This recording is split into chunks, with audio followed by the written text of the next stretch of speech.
तिकडे नाशिकलाही आज पावसाचा ऑरेंज अलर्ट आहे। पुढील 4 दिवस वर्तवण्यात आलाय मुसळधार पावसाचा अंदाज। गेल्या 2 दिवसांपासून नाशिकमध्ये पावसाच्या सरी कोसळत आहेत। जून महिना कोरडा गेल्यानंतर जुलैमध्ये पावसाचं आगमन झालंय।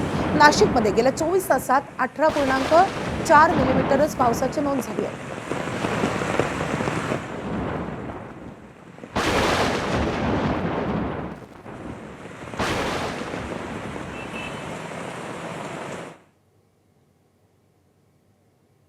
नाशिक जिल्ह्यातल्या सप्तशृंगगड घाटामध्ये मुसळधार पावसामुळे दरड कोसळल्याने काही काळ वाहतूक पूर्णपणे ठप्प झाली होती।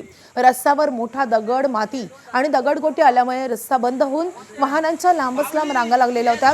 सुदैवाने या घटनेत कोणतीही जीवितहानी किंवा नुकसान झालं नाही। घटनेनंतर पोलीस आणि स्थानिकांच्या मदतीने फॉकलँड मशीनच्या सहाय्याने ही दरड हटवून वाहतूक पूर्ववत करण्यात आली असली तरी दरड कोसळण्याचा धोका आजही कायम आहे। यापूर्वी सार्वजनिक बांधकाम विभागाच्या वतीने कोट्यवधी रुपये खर्चून संरक्षण जाळी बसवण्यात आली आहे। मात्र अजूनही या संरक्षण जाळी बसवण्याचा उद्देश सफल झाल्याचे चित्र दिसत नाहीये।